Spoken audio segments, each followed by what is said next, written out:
Hello students, मैं पायल ma'am. आज की मेरी क्लास में आप सब स्टूडेंट्स का स्वागत है।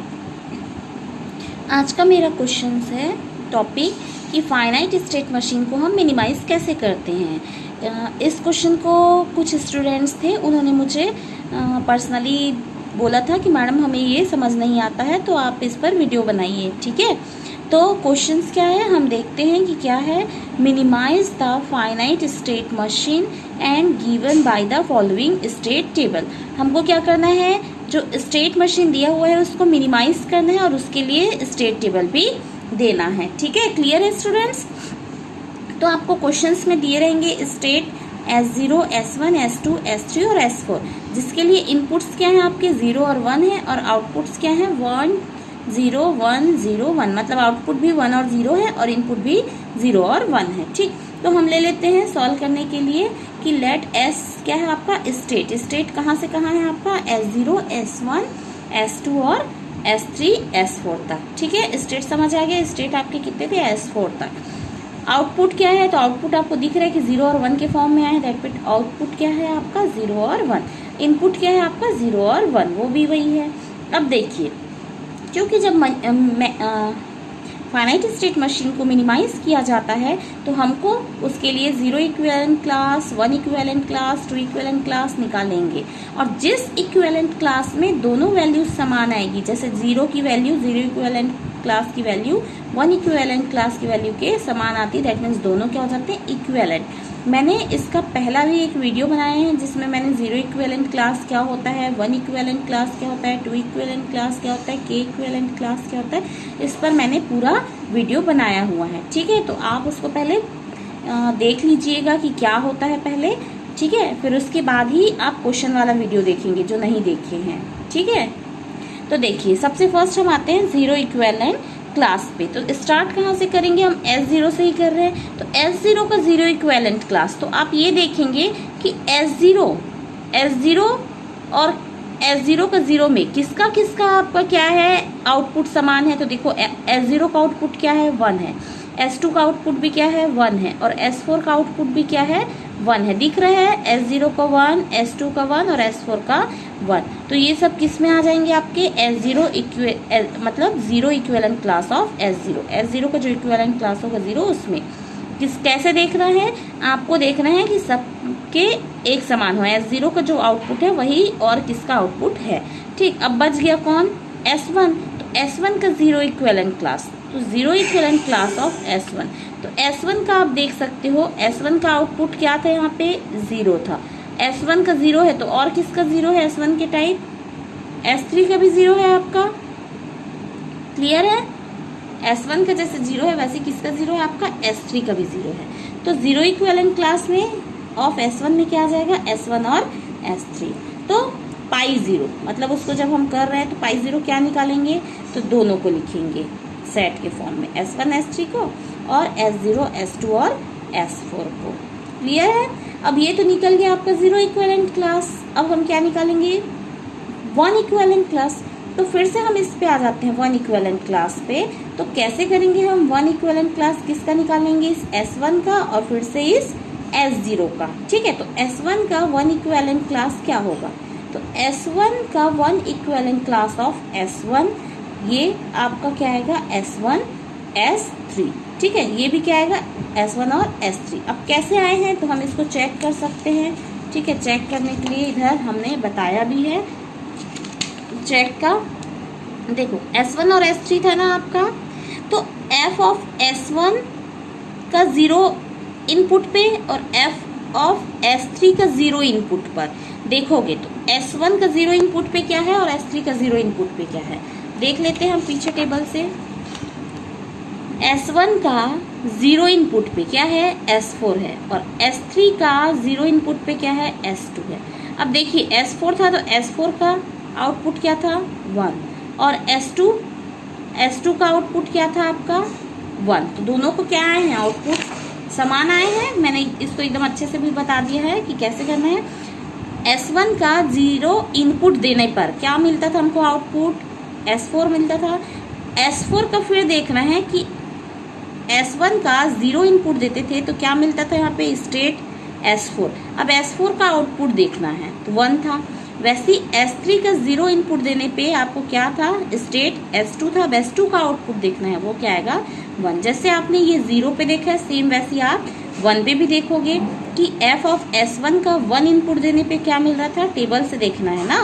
S1 का 1 इनपुट देंगे और S3 का 1 इनपुट देंगे। तो फिर से टेबल से देख सकते हैं हम कि S1 का 1 इनपुट देने पे क्या आ रहा था 1, और S3 का 1 इनपुट देने पे क्या आ रहा था S3।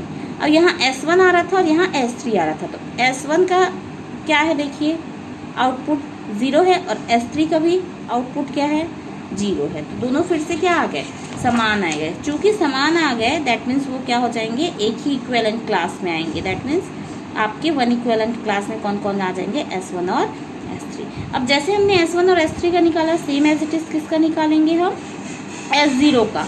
S0 का क्या करेंगे, 1 इक्विवेलेंट क्लास ऑफ S0। तो वो क्या निकला है आपका S0, S2 और S4। अब कैसे निकले देखिए S0, S4। अब इस S0 को आपको क्या करना है, S2 के साथ भी देखना है और S0 को S4 के साथ भी देखना है। तो फिर से जो अभी ऊपर किए हैं, f ऑफ S0 0 किसके रहेगा, f ऑफ S2 2 के साथ देख रहे हैं, उसका 0 पे क्या आएगा आपका S3 आएगा, 0 पे स्टेट S3, और इसका S2 का 0 पे स्टेट S3। दोनों के आउटपुट क्या है 0 और 0। वैसे 1 पे भी वैसे अब 4 के साथ देखो, 1 में भी देखना है ना। जैसे आप ये 0 पे देख रहे हो, मैंने एक ही को बताया क्योंकि आप ऊपर मैंने बताया कि कैसे देखना है। अभी इसी में क्या देखते हैं आप, f ऑफ S0 1 और f ऑफ S2 1 देखते। तो S0 पे 1 पे क्या आता है और S2 के 1 पे क्या आता है, उसका आउटपुट। ठीक है, सेम आपने 4 के लिए भी देख लिया। तो देखा तो क्या आ रहा है आपका, समान आ रहे हैं। मतलब क्या हो रहा है आपका S0, S2 और S4 सब क्या आ गए हैं, समान। मतलब वो तीनों किस में रहेंगे आपके, एक में रहेंगे, एक सेट में।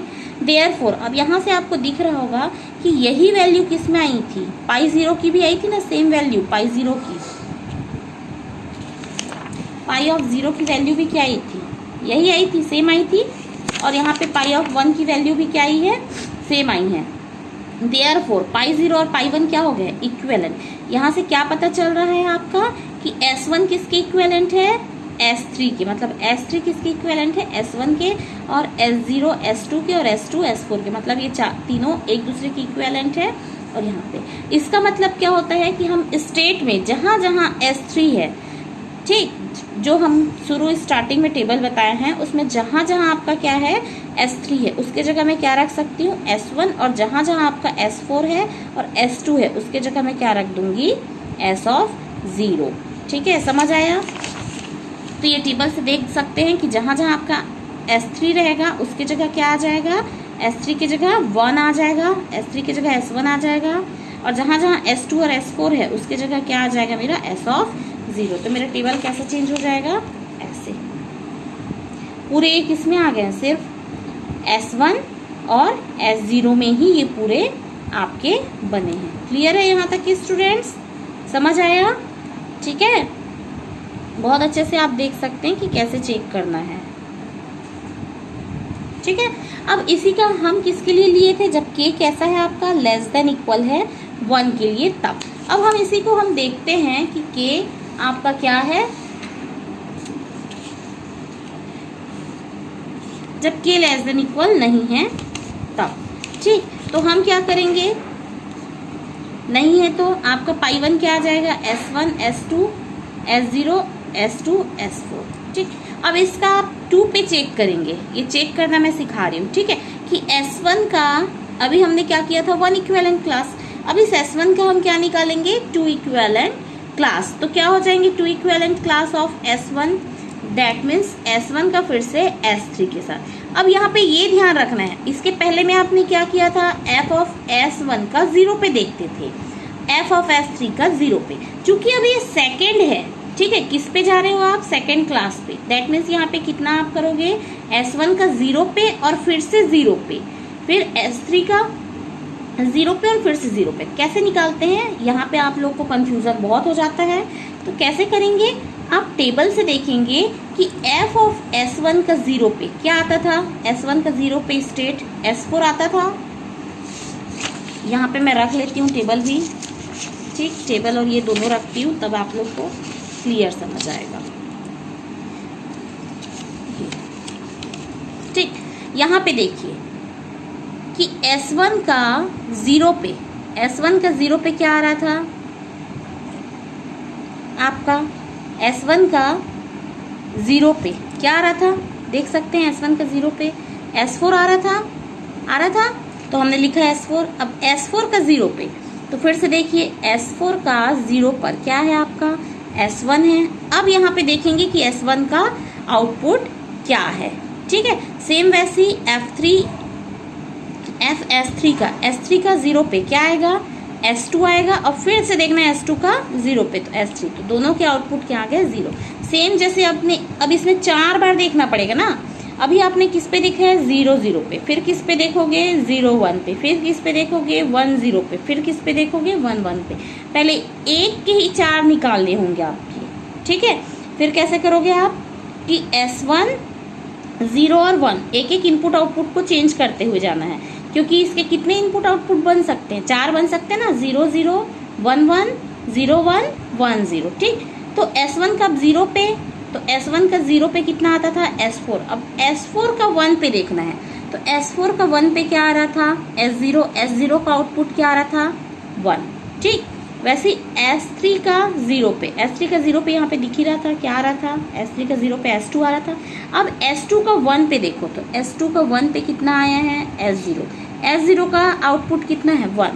दैट मीन्स ये भी समान। जब ये चारों समान हो जाएंगे, इसका मतलब ये होगा कि कोई एक मतलब जिस पे आप 2 पे ये चेक कर रहे हो वो दोनों समान होंगे। मतलब इन 2 को समान करने के लिए आपको क्या करना पड़ेगा, 4 स्टेट को बताना पड़ेगा, अलग अलग इनपुट आउटपुट चेंज कर करके। ठीक, क्योंकि S2 आपका कैसा था, सिंगल था, तो S2 के लिए हम सीधा सिंगल लिख देंगे कि 2 equivalent class of S0 single था। ठीक है, sorry, 2 equivalent class of S0 क्या आएगा आपका, S0 ही आएगा। ठीक है, क्लियर है यहाँ पे। अब देखिए S2 का यहाँ पे दिख रहा है आपको, S2 और S4 पे भी same as it is check करना है आपका। S2 और S4 को चेक करने के लिए क्या करेंगे आप, S2 का 0 0, S4 का 0 0, S2 का 0 1, S4 का 0 1, S2 का 1 0, S4 का 1 0, S2 का 1 1, S4 का 1 1। कैसे देखते हैं, समझ आया है ना। S2 का 0 पे देखोगे, जो स्टेट आएंगे उसका फिर से 0 पे देखोगे। S4 का 0 पर देखोगे और जो स्टेट आएंगे, जैसे S2 का 0 पर देख लेती हूँ मैं यहाँ पे एक ठोक को बता के। S2 का 0 पर क्या है, S3 है, तो S2 का 0 पे क्या है, S3 है। अब S3 का निकालना है, तो S3 का 0 पर देखते हैं। S3 का 0 पे क्या है, S2 है। S3 का 0 पे क्या है, S2 है। और S2 का आउटपुट क्या है आपका, तो S2 का आउटपुट क्या है, 1। Same as it is S4 का 0 पे, तो S4 का 0 पे क्या है, S1 है। अब S1 का 0 पर, तो S1 का 0 पे क्या है यहाँ पे, तो S1 का 0 पे क्या है, S1 का 0 पे क्या है, S4। और S4 का आउटपुट क्या है यहाँ पे, तो S4 का आउटपुट है 1। क्लियर है। सेम ऐसे ही आप चारों इनपुट्स पे निकालेंगे, तो यहाँ से देखेंगे कि फिर से वो पूरा क्या आ रहा है, सेम आ रहा है ना भाई, सेम आ रहा है। ठीक, दैट मीन्स यहाँ से क्या हो जाएगा, π1 इक्विवेलेंट हो जाएगा पाई ऑफ 2 के। किसके लिए, k लेस देन 1 के लिए ना, वहाँ पे इक्वल के लिए था। ठीक है, तो इसके लिए स्टेट क्या हो जाएंगे आपके, S1 अब इक्विवेलेंट किसके हो गए हैं, S3 के, S0 तो S0 ही है, और S2 किसकी इक्विवेलेंट है, S4 के। तो फिर से आप क्या करोगे, इस स्टेट में जहाँ जहाँ S3 है उसके जगह क्या लिखोगे, S1। दिख रहा है S3, पहले लाइन में S3 को S1 कर दी। दूसरे लाइन में S4 की जगह क्या लिखूंगी मैं, S2। तो दूसरे लाइन में देखो S4 था, उसकी जगह S2 की, S1 तो S1 रहेगा। ठीक है, तीसरे लाइन में दिख रहा है S3 की जगह S1 कर दी हूँ। ठीक है, फिर दिखा जहाँ पे भी आपके S3 है उसको मैं क्या की हूँ, S1 की हूँ। ठीक है, जहाँ जहाँ S3 उसको मैं क्या की हूँ, S1 की हूँ। ठीक है, और जहाँ S4 है उसको S2 की हूँ। ठीक है, समझ आया कि आप कैसे इक्विवेलेंट निकालोगे और मिनिमाइज। आज के लिए बस इतना ही students, thank you. Next topic आपको नेक्स्ट वीडियो में। ठीक है स्टूडेंट्स।